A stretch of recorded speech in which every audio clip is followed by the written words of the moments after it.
So welcome everybody to Pediatric Grand Rounds. I'm Suzanne Mazer. I'm the Director of Continuing Medical Education here at Seattle Children's. And with that, I have the great pleasure today of introducing Dr. Benjamin Hoffman, who is a pediatrician and nationally recognized expert in child injury prevention and education. He currently serves as director of the Tom Sargent Safety Center at Dornbecker Children's Hospital and as director of the Oregon Center for Children and Youth with Special Health Needs. He provides comprehensive care to children and teens of all ages, from well child care to management of complex medical issues. He's a proud former Seattle Children's Hospital pediatric resident here, and also the proud brother of our own Dr. Luke Hoffman. I hope proud anyway. And with that, a big welcome, and thank you to Dr. Benjamin Hoffman.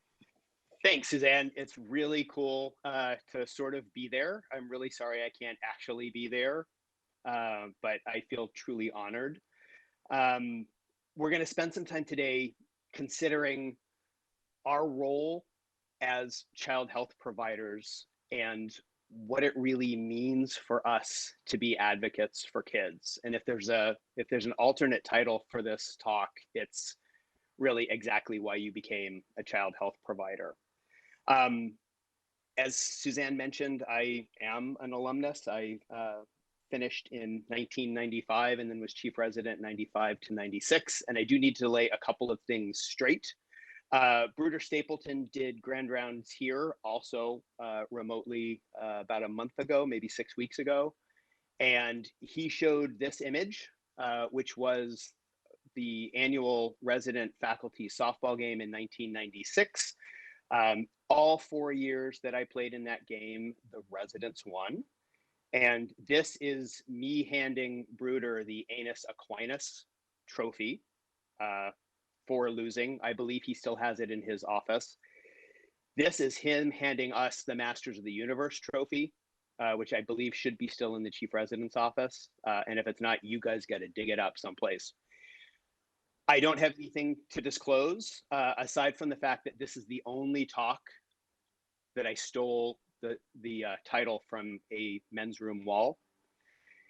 I also need people to realize that a lot of what I'm going to talk about today sounds political because I think child health is inherently political, but I don't mean it to come off as a political diatribe. And so if anybody has any concerns or would like to, if I offend anybody or there's anything to discuss, I would be delighted offline to have that conversation.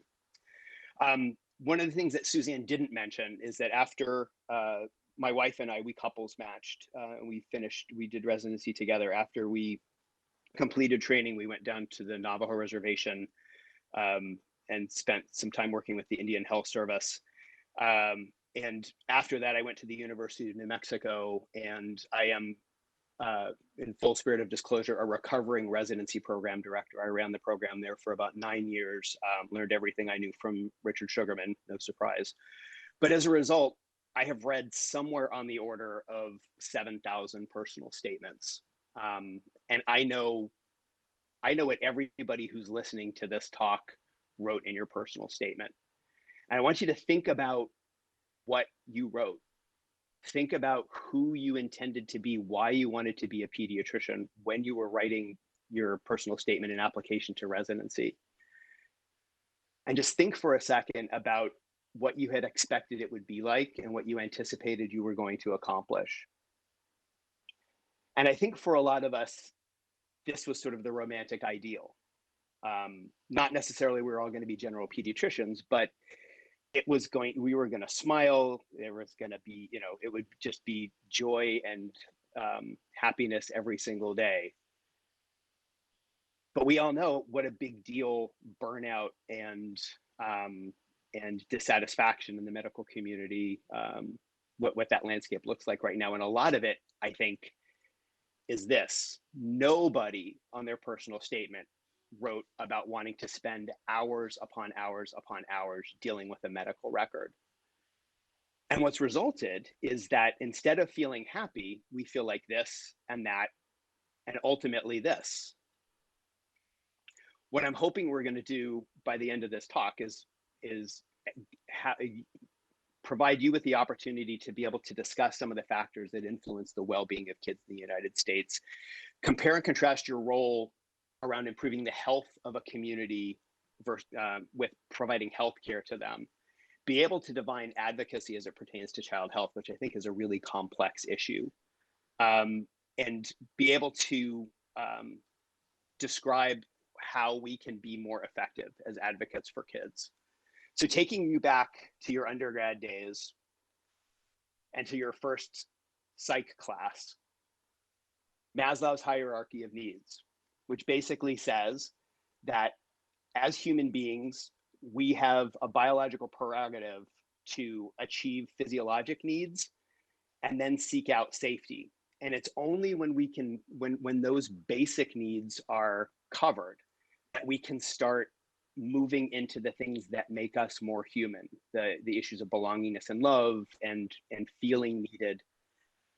Ultimately, we want to get to the point where we're self-actualized, but it takes a lot of work to get there. Right? Turtles need safety and physiologic stuff. What makes us really human is the top of the Maslow's hierarchy of needs pyramid. I know that this is a crazy political time right now, but if you look at what is really, and what at least up until maybe 6 weeks ago was on everybody's radar, and I apologize for not updating this, but in stuff that was released last year, when people were asked about what the biggest issues in the 2020 election were going to be, you can see that the most important thing was healthcare. And this is all pre-COVID. And you have to forgive me for that, because I know that the world has changed. But the single most important issue was healthcare. Healthcare. This is a quote from Bill Frist, who's a former Senate Majority Leader and a cardiothoracic surgeon, and the scion of a family who made a gajillion dollars in the health insurance industry. And I want you to just look for a second at what he said and reflect on that. How does that make you feel? Is it right? Is what he's saying true?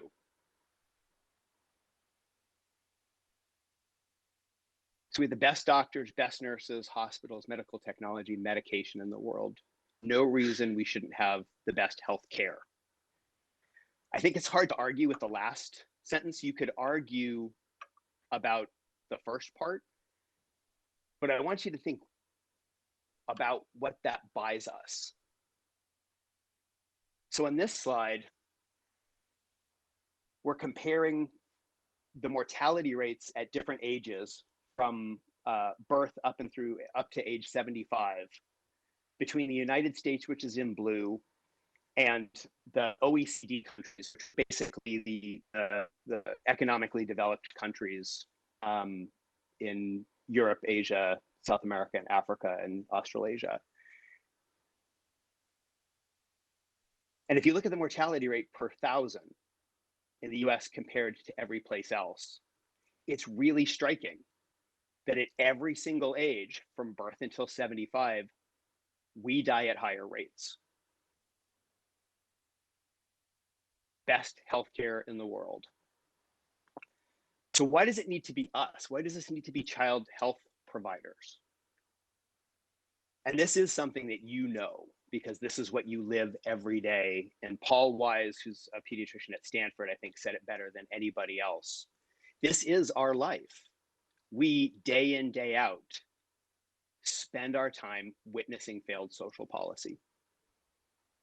And the impact of that failed social policy leads to health disparities and issues in health across communities. And it's not a surprise to anybody who's listening today that it's not just about access to healthcare. Access to healthcare is important, but there are so many other aspects, so many other impactors that go into health, from genetics and biology to behavior of individuals and the community around them, the physical environment, the social environment, and then the impact of policies and interventions.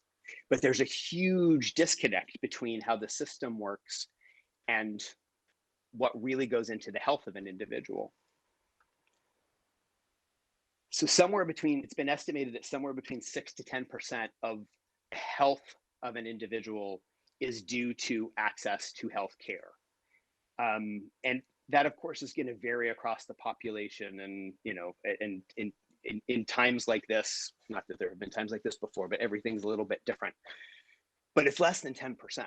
Most of what goes into determining the health of an individual are their behaviors, their environment, their genetics, and then the interaction of all of these things.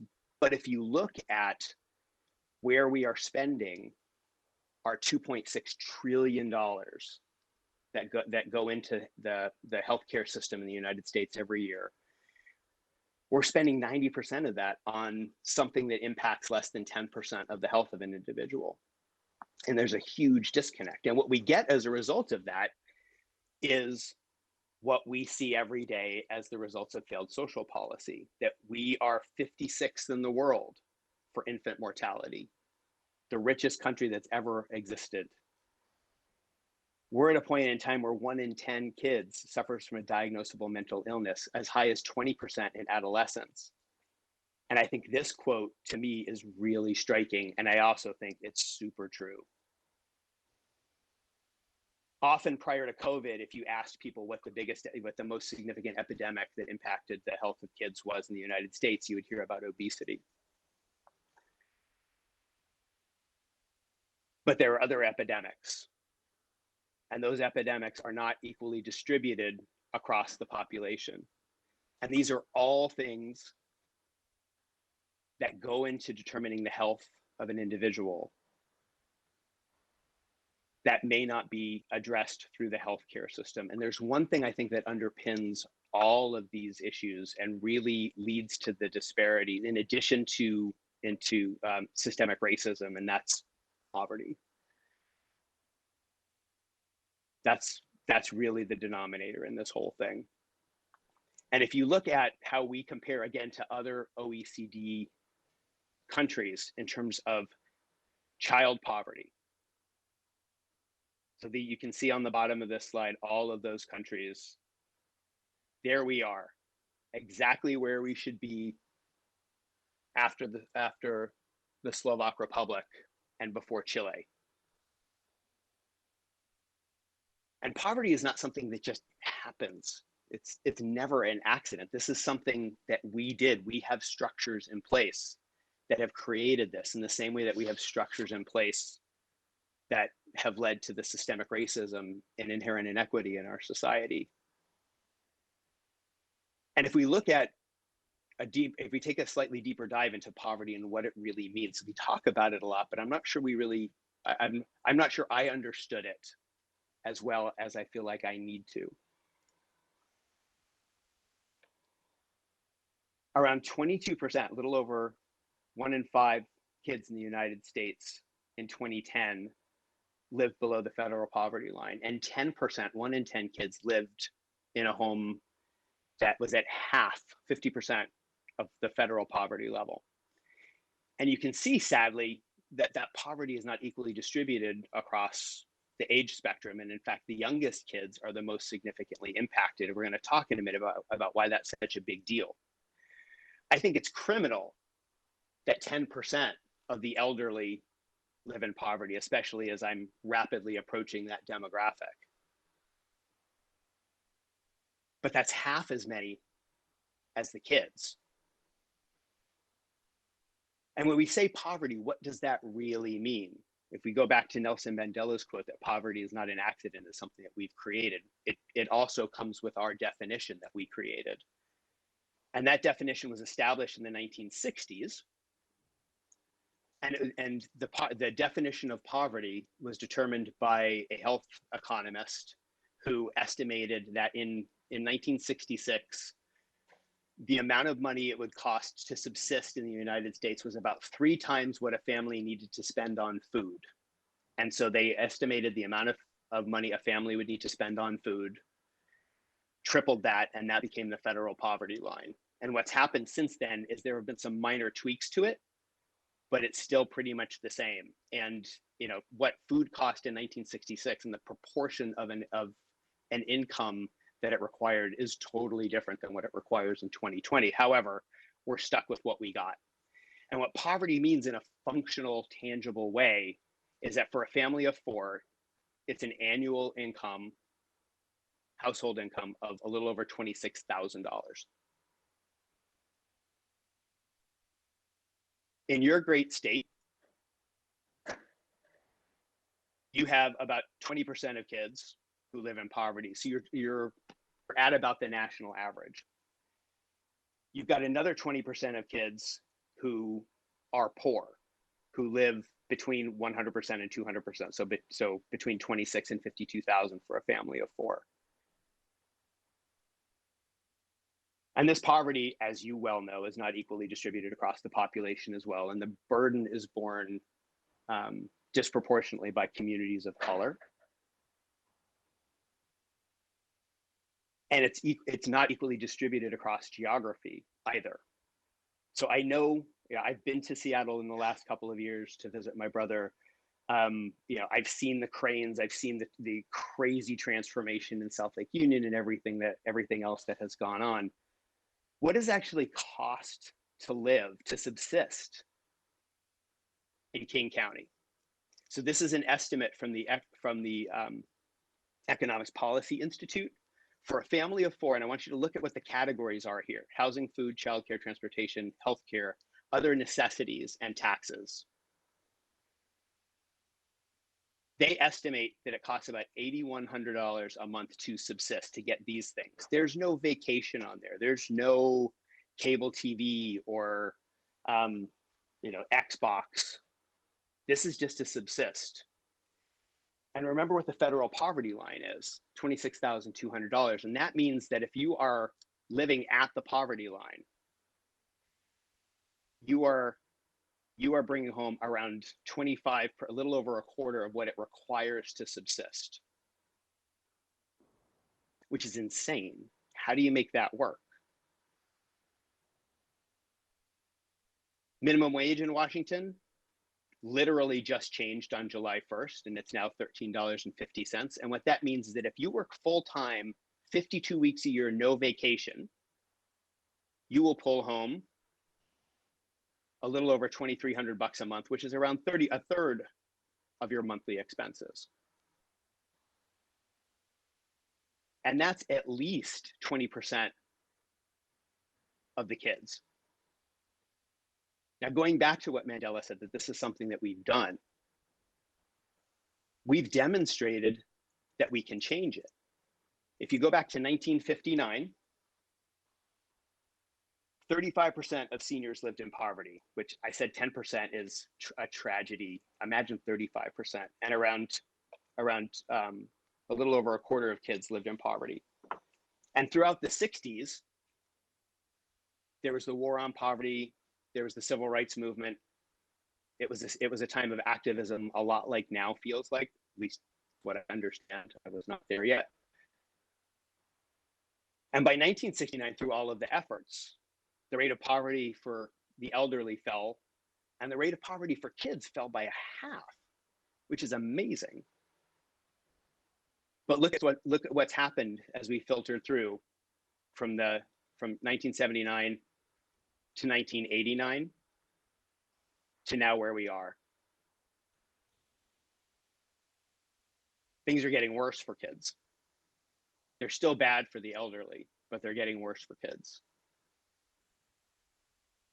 That's what poverty means. So now going back to the slide that I showed you about mortality and the fact that at every age from birth up to age 75, Americans die at higher rates than other developed countries in the world, than every other developed country in the world, pretty much. And think about the fact that we're spending $2.6 trillion on healthcare that may impact the health of an individual, may be responsible for around 10% of an individual's health. And those of you who are 75 or older can now take heart, because it turns out that our healthcare system does work starting at age 75. I don't think that's how one would design it. I appreciate that we're doing well in terms of providing healthcare and improving the health of the elderly. But what are we doing for the rest of society, for the rest of the community, for kids? Think about the difference between health and healthcare. Think about how you feel when you're working with your EMR and what you wrote in your personal statement, who you said you wanted to be. Now, thinking about why this is so important for kids, the things I'm going to say in the next few slides are probably things that people on this that are listening already know, but I want to go through them as a reminder. And I want you to think about these things in the context of the fact that when we looked at poverty in kids, that the highest rates of poverty occurred in the youngest kids. So we all know that in order to build a brain right, you have to start with good substrate. So genetics are really important, and prenatal care and postnatal care and all that sort of stuff. But you start with that as the substrate, and then individual experience is what really shapes a brain. And the skills that are required to become a competent adult require neural pathways that are hierarchical. What happens tomorrow is going to be dependent on what happens today. And every second in a developing brain in the first few years of life, there are a million of those new connections happening. And every one of them needs to go at least right enough, because if they go wrong, they're going to continue to go wrong. You make a left turn, you're stuck with that left turn. And this is really important because all of the things that we need to become that competent adult, the cognitive, language, social, and emotional skills, are woven into that brain development and those early experiences, and they're completely interdependent. And it's all about early childhood, when we are the most receptive and the most vulnerable to environmental influences. And I would argue very strongly that what happens in the first 1,000 days in a child's life is more important than what's going to happen through their entire school career. And that when we think about early childhood, we need to recognize that there is no difference between the health of a child and their experiences in terms of what they learn and how they learn. And we know that this is true because if you get 50 kids in first grade who have reading problems, what's going to happen is we will identify them because we're good at that. And we're going to pour services into those kids, hopefully, to get them up to speed. And the bad news is that if we do that and we invest in those kids at first grade when we've identified them, by the time they're in fourth grade, we will have gotten them sick. We will have gotten 6 of them actually at a point where they need to be.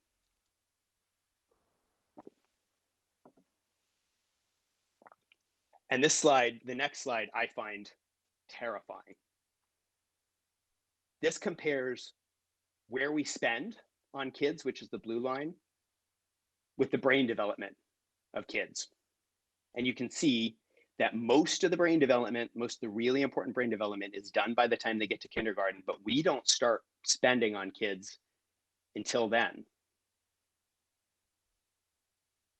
That's a huge disconnect. That, to me, is tantamount to saying, this is how we're going to garden.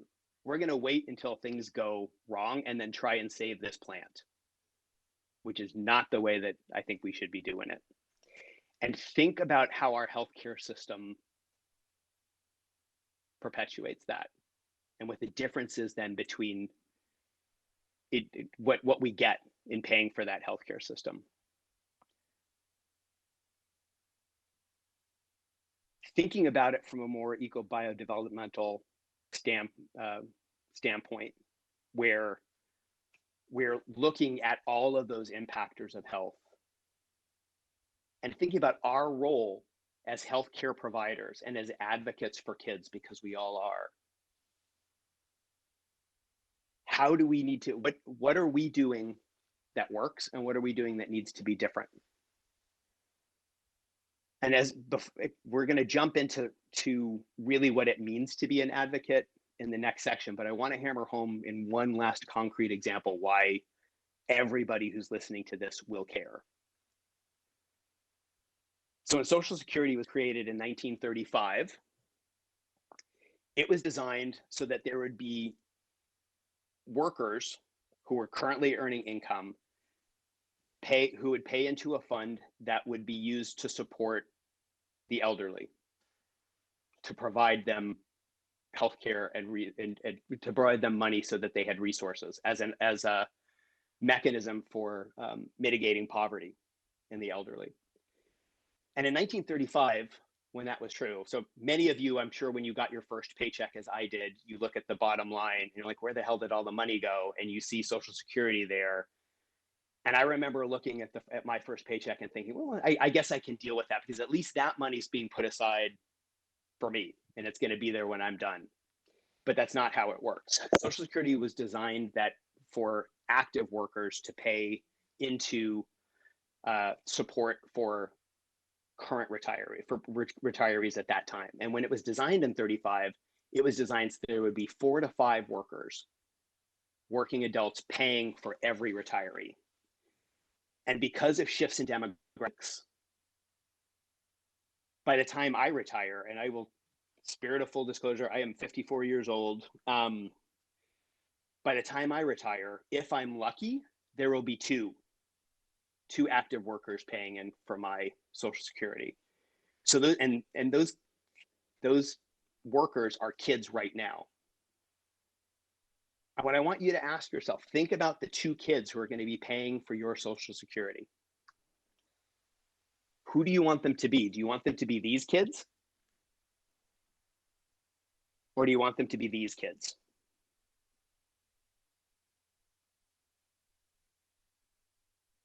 Think for a second about how you define advocacy. And this is a real challenge. Advocacy is a really hard word because it means so many different things to so many different people.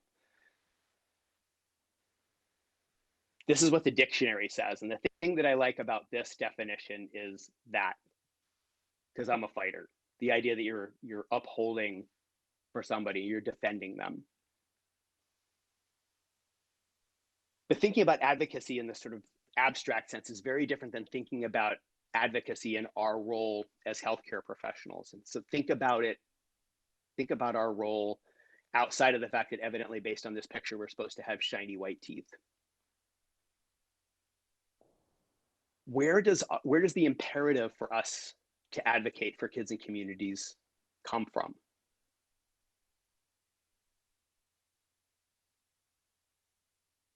One, I think it's the farmer's insurance thing, that we know a thing or two because we've seen a thing or two, that we bear witness. We are those ultimate witnesses to failed social policy. And we have a moral and ethical obligation to address them. We have a role within the community. We are afforded a fairly prestigious seat at tables.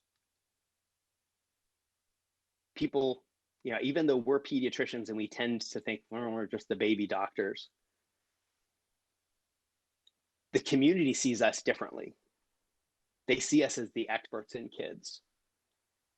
And every one of us took an oath that we were going to put the well-being of our patients above ourselves. And we have standards for professionalism. We remain a powerful, incredible source because we all made it to at least 21st grade. And that aspect and the issue of respect that we're granted through the community because of our reliance on science and our education and our professionalism. Mark Ernest, who's an internist at the University of Colorado, published a paper with a couple of pediatricians in 2010 trying to define what physician advocacy means. And this is what they came up with, which I agree with wholeheartedly, that it's things that we do to promote change that ameliorates the suffering and threats to health and well-being that we identify through our work or expertise. That farmer's insurance, we know a thing or two, we've seen a thing or two, we need to say a thing or two. Ultimately, what I feel it is ensuring that those whose voice is not heard becomes heard, that we give people the megaphone, that it's not about us speaking for them, it's about us allowing their voices to be heard and helping facilitate that. And every one of us does this every single day. There are multiple layers and multiple levels through which we are child advocates. Every single one of us in every patient encounter advocates for kids and families.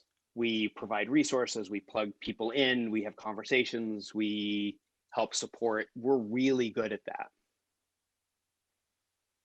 But on the, on a really busy day for me as a general pediatrician, 50 families, even if I was the best doc in the world, I could have a small impact on 50 families.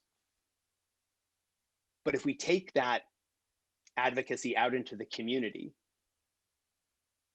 the impact can be greater. It's ripples on a pond. And if we're then able to work at the level of systems change and policy change, we can magnify the impact even further. And I'm not saying that all of us have to do all of this, but I think we need to think about, are we doing as much as we can? And are we operating at the top of our game?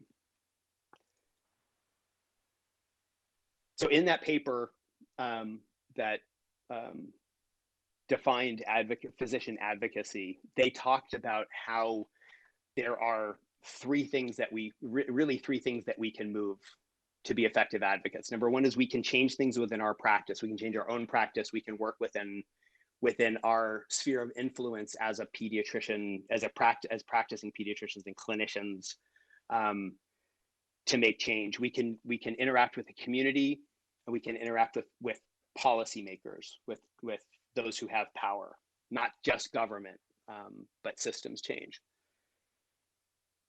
And these bolts, while they are movable, are really hard to move, and we need to have the right tools to be able to move them. And the tools that we have, aside from our expertise, are our ability to develop relationships and build coalitions and work together, our ability to communicate through media and other means, and the ability to impact policy.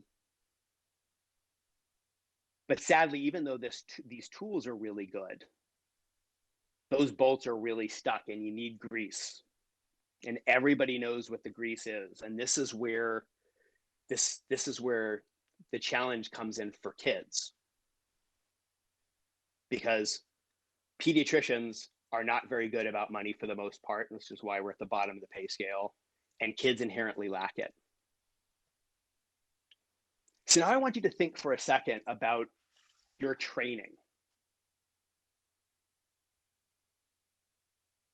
I left Seattle Children's, I finished residency 25 years ago. Think about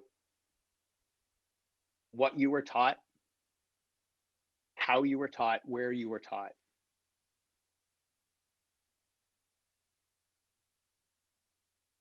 The Harriet Lane Hospital, which was the first children's hospital at Johns Hopkins in Baltimore. And think about, in the early part of the last century, what kids who were hospitalized there were hospitalized for.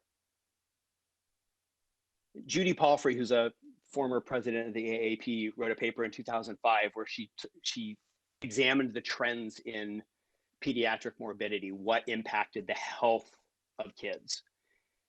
And back in the day, when, in the early years of the Harriet Lane Hospital, in the early years of pediatrics, it was around infectious diseases and infant mortality and issues of poverty and crowding. And as time has gone on, things have shifted.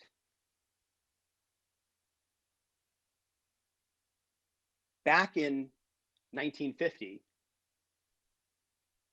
when infections killed kids and malnutrition killed kids, it was easy to think about this model. And this is how we learned in medical school. This honestly is how we were trained in residency.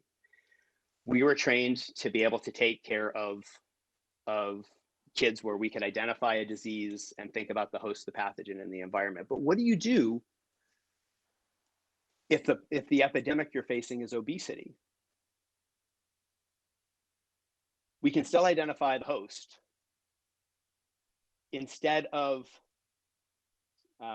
if we think about the environment in which that epidemic is playing out, it's the community in which that child lives. But what's the pathogen? There's no vaccine, there's no antibiotic. And when we get down to the turn of the century, what Paul Freed talked about were the fact that we had shifted from traditional morbidities to millennial morbidities, which were around poverty and disparity and the impact of technology and behavioral health and obesity.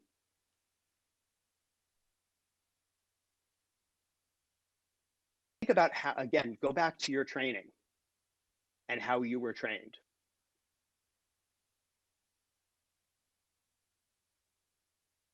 A lot about cardiology because cardiology in pediatrics is important. And if I were to ask anybody who's listening today what a resident should be able to know, what a resident should know about cardiology, think about a resident who is graduating and going into community-based primary care. Everybody who's listening could come up with some reasonable list of what a resident should know and what a resident should be able to show they know how to do and what a resident should be able to do, right? Nobody would expect a resident to actually be able to do an echo, but a resident should know about echoes and maybe be able to show that they could at least interpret some aspects of an echo and certainly be able to know who needs an echo and who doesn't. What about from the standpoint of community health and advocacy? What should every pediatric resident graduate with in terms of knowledge, skills, and attitudes around working with communities and being an effective advocate for kids? And what should every resident do? And then what do we have them do? So this is not the Seattle Children's block schedule. This is not the OHSU block schedule. This is a block schedule. These are all of the rotations where it would be possible for a resident to spend time out in a community, working with a community and thinking about advocacy. Everything else is inpatient or subspecialty focused. Not that advocacy can't happen there, but it generally doesn't. So out of the 36 months of training, there are 8 months where there's some possibility. This is from the AAP policy statement on the role of community pediatrics, public health, and social determinants of health.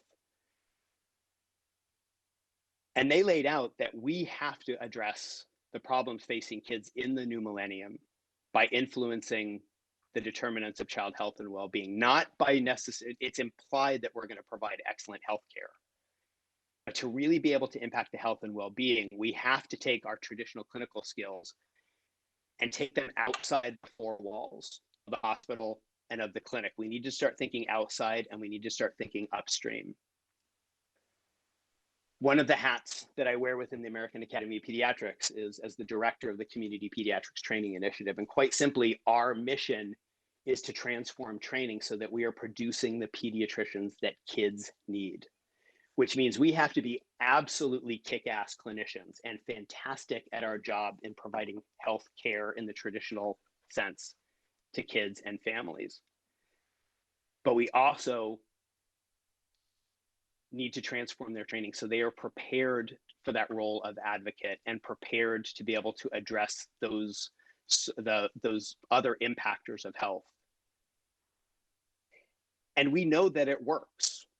In the early part of the late 90s and the early aughts, there was a national program called the Dyson Initiative that funded programs, 10 programs across the country to see what would be possible if they were able to develop a training program for residents that really focused on community health and advocacy training.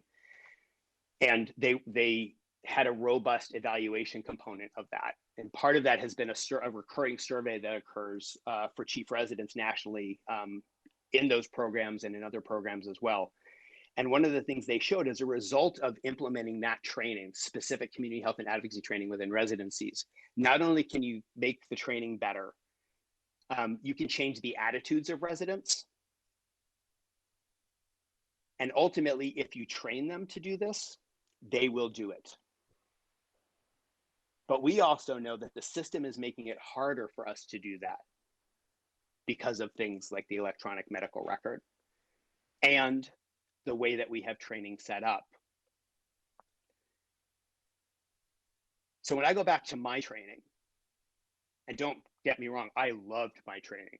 It was, I don't want to do it again, but it was amazing. We become who we are professionally in large part because of what we experienced, who we worked with, what we saw that ignited our passion. And if you think about where residents spend their time and how we're training them, and I mean this in as nice a way as I possibly could, we are training them to be hospitalists. And there's nothing wrong with hospitalists. Please do not, I do not want a barrage of angry emails. I love hospitalists. It's made, the hospital, the pediatric hospital medicine has transformed the quality and efficiency of the care we provide without question. But the best hospitalists in the world, working in the best hospital in the world, providing the best healthcare to their patients, are not going to change the health of kids in their community at all. So this is what life looks like in training. This is what life looks like for kids. And let's just think for a second specifically about neonatology. And again, please take this as it is intended. What are the leading risk factors for premature delivery? What causes preemies? So certainly multiple gestation, advanced maternal age, we know a lot of the risk factors. The single most important risk factor for premature delivery, no surprise, is poverty. And you know how everybody compares themselves, looks at themselves and says, well, things are bad in Washington, things are bad in Oregon, but at least we're not Mississippi. Here's what it looks like in Mississippi. This is the state of Mississippi by county, looking at preterm birth rates. And the darker the county, the higher the preterm birth rates. This is the map of Mississippi by county and poverty.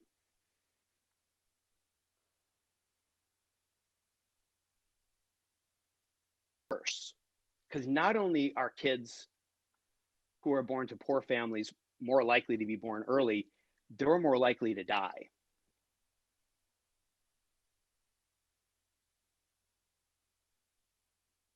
Also know that premature birth is tightly linked to race and ethnicity because of all of the systemic ills.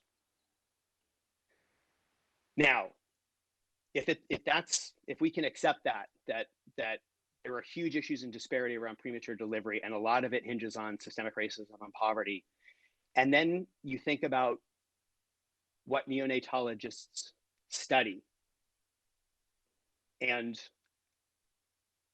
where their scholarship is, it's a lot around quality improvement and infection control and mechanical ventilation. And there have been incredible strides. We do so many amazing things in the NICU now, like things that we couldn't have dreamed about even when I was training 20 years ago, 25.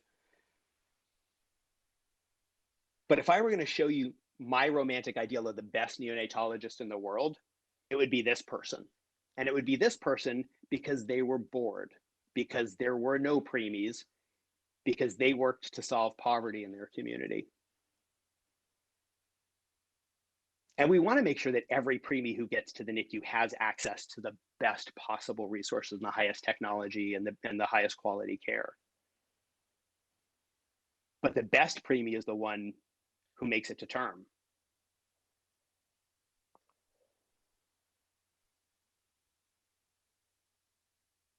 So in the last little bit, I'm going to call you to action. And while I have loved this quote forever, it is especially impactful, at least to me right now, because I feel like our world is all about power without love. And there's no question that it is reckless and abusive. In the days when I was allowed to travel, when we could actually get on a plane and do things and go places, inevitably, every plane trip, I sit next to a little old lady, and inevitably that little old lady will ask me what I do for a living. And when I say I'm a pediatrician, the response from that little old lady inevitably is, "Oh, bless your heart," which I hope is the good bless your heart and not the bad bless your heart. Because that's how the world sees us. We're just pediatricians. We're the baby doctors. And we come into this because of love and a need to do things for our community. This is what you wrote in your personal statement. And we spend forever. We make it through, at least, as I said, 21st grade, learning the science and gaining the knowledge to be experts in kids. But in order to be that effective advocate, to be able to ameliorate the suffering based on things that we see in our professional lives, what we often lack is the power to act, the authority to act, the feeling like we can do it and we need to do it, but also the feeling that we can do it, because for many of us, we were not trained. That was not part of our early professional development. So what needs to happen? How does one go from, well, now I'm advocacy curious, to actually becoming an advocate, understanding that every one of us already are advocates for kids? How do we up our game? How do we start to think outside and upstream? Number one, it's all about a problem finding you. It has to be something you're so excited about or so pissed off about that you're willing to go to the mat for it. And we all have those things. And honestly, the wonkiest researcher who studies the most arcane molecule that impacts child health is doing that as their form of advocacy. And everybody who's listening to this has some problem, that you have a thing. Once we identify that thing, once we acknowledge that it's important enough that we need to advocate, we have to have the data. Our credibility begins and ends with our reliance on best available evidence and science. And so we have to be expert in that. And there are so many things that we don't know because kids are so undervalued. But taking our passion and our knowledge, we can build relationships and coalitions. We can leverage experience of others because we don't have to do it alone. And in fact, we can't do it alone. And we can take that passion and our expertise and knowledge of science and the relationships, and we can use that to be advocates. And that's, all three of those things are absolutely essential, but they're completely insufficient to be an effective advocate, because the most important thing we have are stories. And you have stories because we are the ultimate witnesses to failed social policy. So thinking about our training then, and when I go back to my experience in Seattle between 1992 and 1996, even though I didn't really get formal training in how you work with media and how you deliver testimony before a legislative body and how you develop authentic relationships with a community if you're not trained in health services research and community-based participatory research. I had amazing role models, incredible people who taught me so much just by doing their work, just by being them. And every one of us has those folks. And my hope is you can channel them and you can challenge yourself so that when I sit next to when you sit next to the next old lady on a plane and you tell them you're a pediatrician, they're going to think about you doing this. This is how they're going to view you. But they will also acknowledge that you could testify before a legislative body, and you do that. This is Kelly Moore, who's a former chair of the Committee on Native American Child Health, testifying before the Senate Committee on Indian Affairs.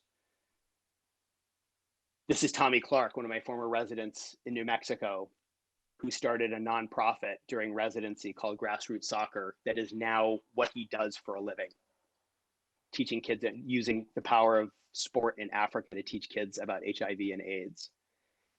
This is Senator Richard Pan in California, pediatrician, when he's being sworn in in the California Assembly before he was a senator. These are our residents at OHSU during a social media storm around saving Medicaid and CHIP. This is an op-ed which was written by one of my former residents in New Mexico, Yadira Caraveo, that got published. This is her. She is now Representative Yadira Caraveo in Colorado.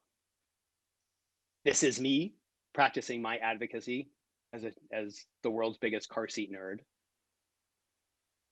Mona Hanna Atisha, the sainted pediatrician from Flint, Michigan, who identified the Flint water crisis and has been such a passionate advocate.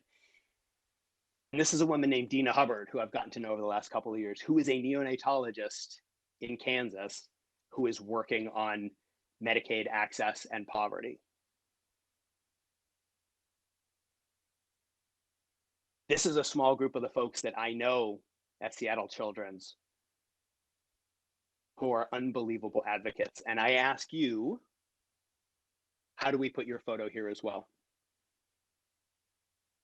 So getting back to Maslow's hierarchy of needs,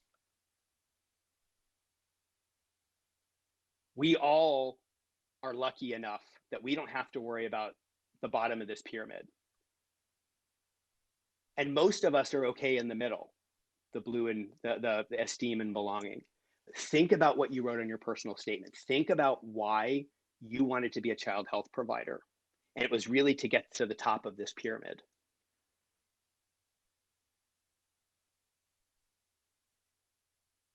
How can we help you become self-actualized? Howard Thurman was Martin Luther King's spiritual advisor.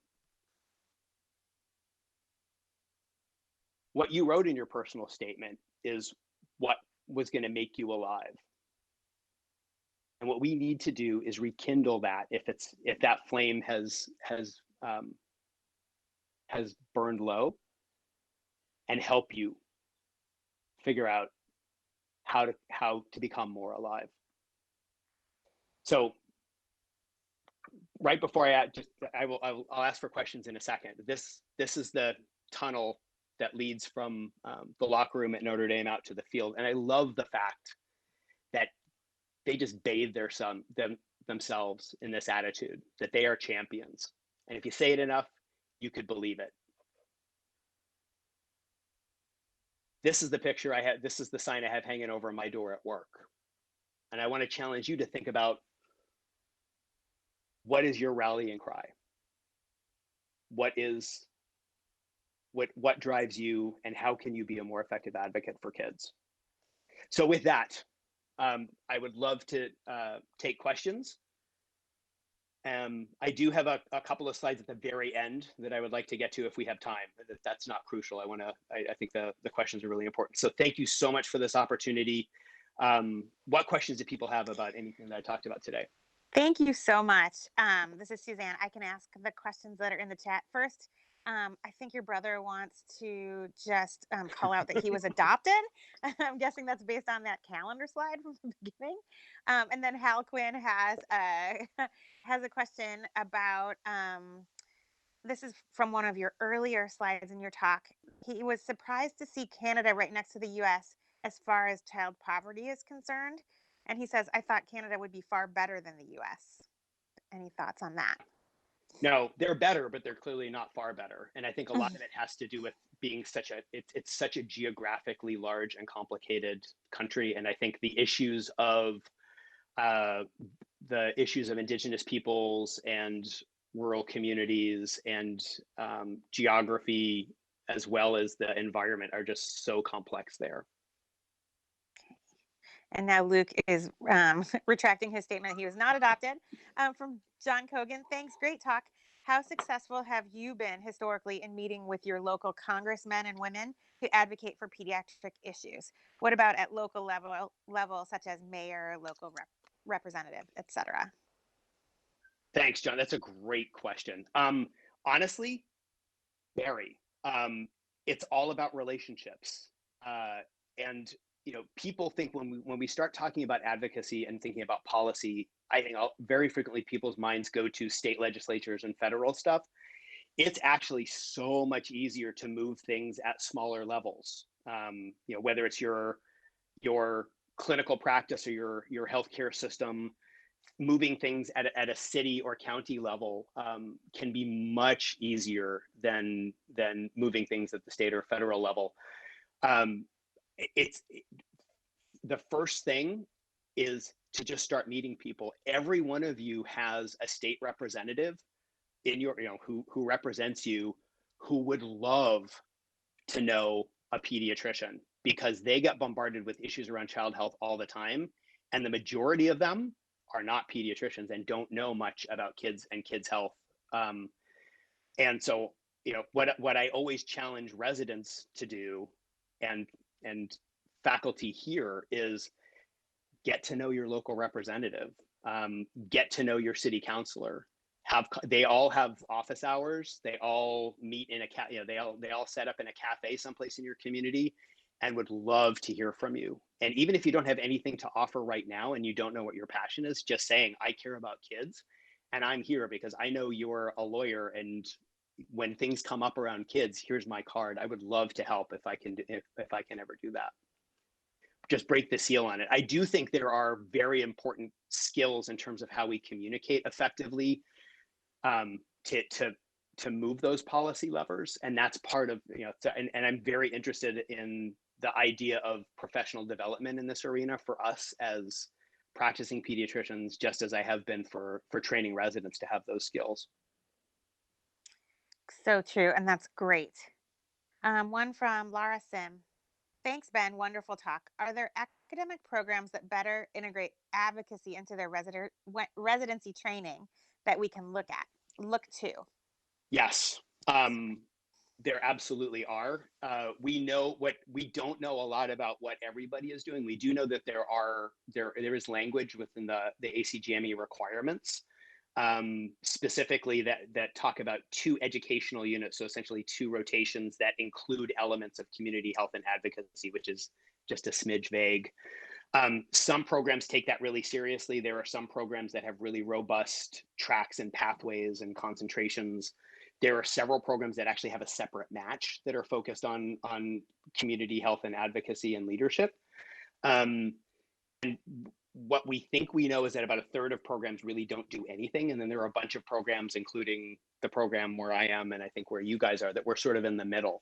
And if anybody has interest in that, if you email me, I would be delighted to continue that conversation. And that's really what we're working on with the Community Peds Training Initiative. That's fantastic. And last question for now, because it is 9 a.m. I think this is from your brother. Ben, how do you feel about the power of opinion articles in popular media and newspapers, and about pieces in more specialized literature, such as pediatric journals? I think it's all super important. I think it all has to happen. And, we're often much more comfortable dealing in our own literature because that's how we were trained and that's what we read. And we don't necessarily feel empowered or competent, that sort of authority and ability to act, to put things into popular, more sort of accessible media, whether it's social media or traditional media. And just like the same way that I'm not a researcher, and publishing in big journals is really not what I'm best at. You don't have to be great at writing to be able to write something. And I think that those are skills that we can continue to help nurture in folks. So I think it all works together. So Definitely. Lots of people saying thank you so much for your great talk. Do you want to show your last few slides and then we can let yeah, everybody yeah. get on with their day and start being advocates? So I don't need to beat the take home messages, because I hope that these were sort of that I did that enough during the talk, but I just want to leave you with a quiz and some thought. So as a 54-year-old, I actually am a member of the AARP, and if you were able to see me, I would hold up my card. Do you have any sense of what the membership of AARP is? And as you're thinking about, think how many ads you have seen on TV in the last few weeks for the AARP and why they put those ads on. So I see a 60%. How what's the total national membership? How many people, how many millions of people are members of the AARP? So turns out it's about 35 million. Question number 2, how many of those 35 million members of the AARP vote?